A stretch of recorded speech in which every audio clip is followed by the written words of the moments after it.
Okay, back again. So here is, I'm in my garage. I usually don't set up in my garage, but since it's such a big ordeal, I decided to set up out here. I usually set up in my kitchen, not my kitchen, but my dining room. But this is how I set up. As you can see, here's the Zekuzui. He looks terrible right now because this light is too dark for the camera to show everything, so don't judge him by, by this photo right here. Real quick, what I do, well, let me go over my equipment first. Camera I use, I'm a Canon guy. I use a Canon 5D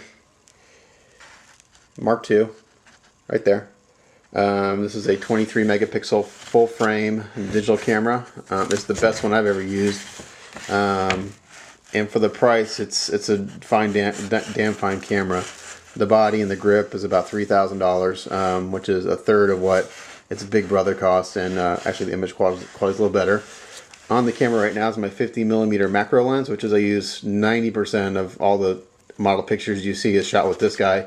It's actually a pretty inexpensive lens. It's only about 150 bucks, but it allows me to get within like 2 inches of the kit to show those really tight close-up shots that I do, which maybe I should stop doing because it shows all my mistakes.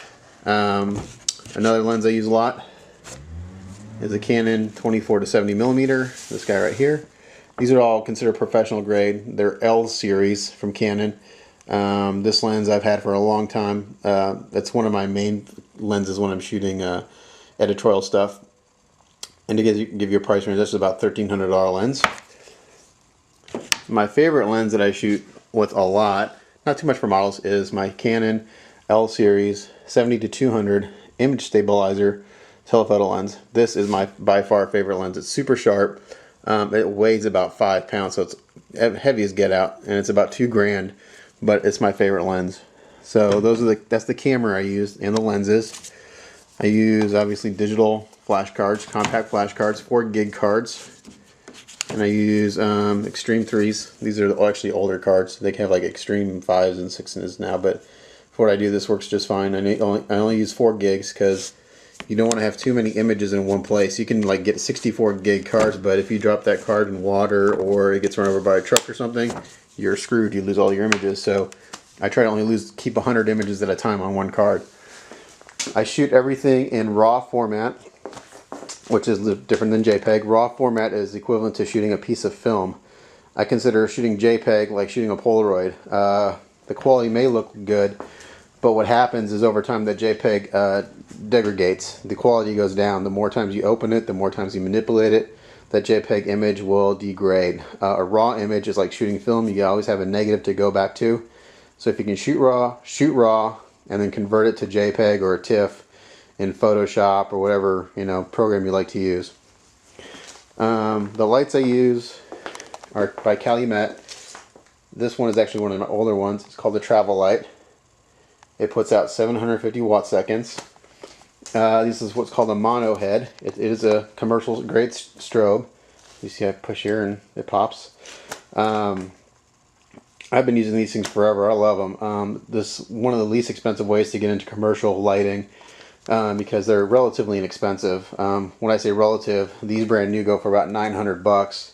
I own 8 of them just because when I'm shooting advertising or stuff, I need that many lights. On this one I have what's called a snoot with a grid. What the grid does is it focuses the light. If I take it off, so I can do it one-handed, you can see the light spilled everywhere. If I want to focus the light, whoops, as I drop it, I put this grid on it. And you can see it doesn't spill. It focuses it. And it looks like a honeycomb. And these come in bigger grids and smaller grids. The tighter the pattern, the more focused this is. This is next to small, so it does go down one size smaller. But for these kits, that's what I use. It's what's called a 20 degree. It does go down to 10 degrees. Same thing on this side. Again, it's really dark in here, guys, because I'm set up for lighting. Again, Travel Light, 750 watt second head, snoot, 20 degree grid. Up top, again, up there it's real dark, you can't see. 750 degree or 750 watt second head.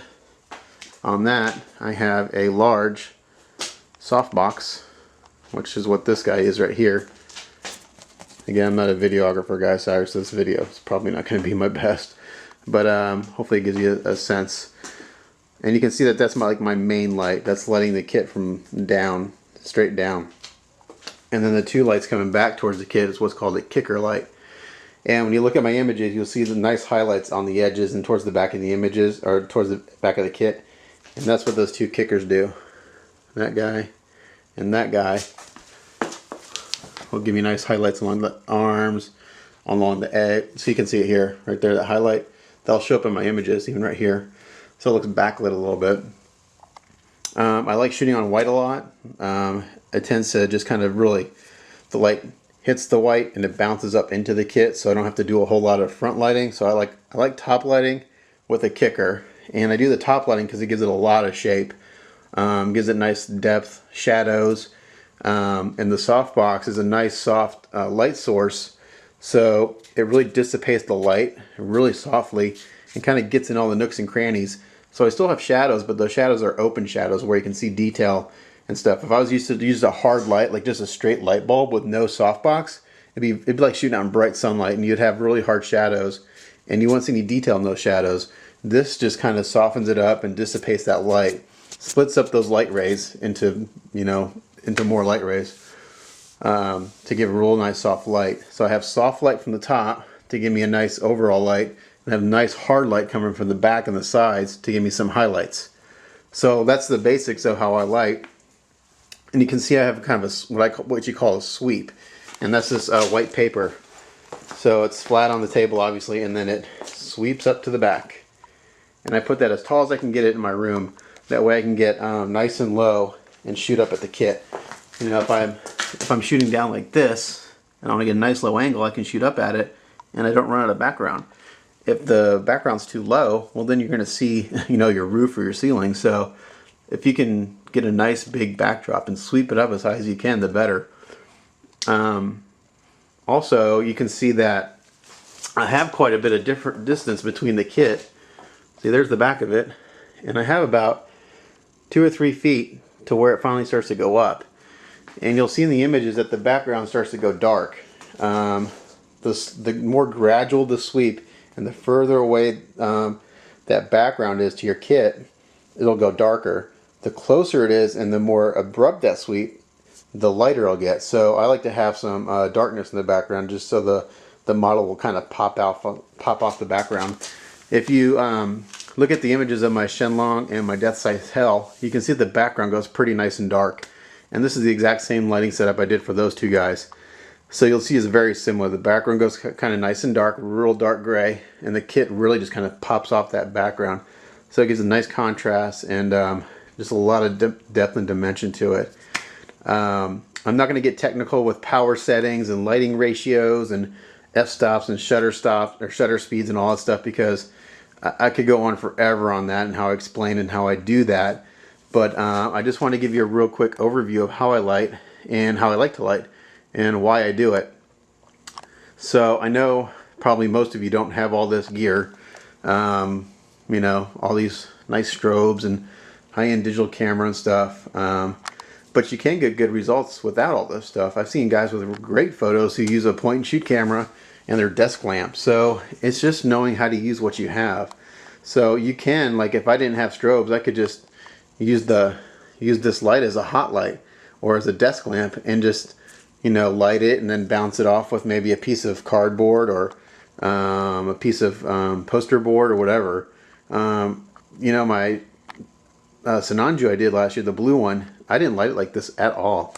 I used my on-camera flash and that 2 on-camera flashes, and that was it.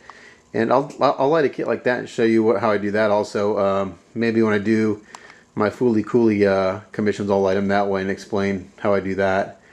But this is just a real quick kind of show you how I light, show you my setup, show you the gear I use, and just to kind of hopefully answer a few questions. I know it's not real detailed, but again, it would take hours and hours and hours to explain everything. Like I said, I've been doing this for 12 years and actually longer, and I still learn stuff every day. So, and you can see over here, oh, they can't see, it's too dark. I have all my camera gear, camera cases out and stuff, but just a little sneak peek of the Zaku.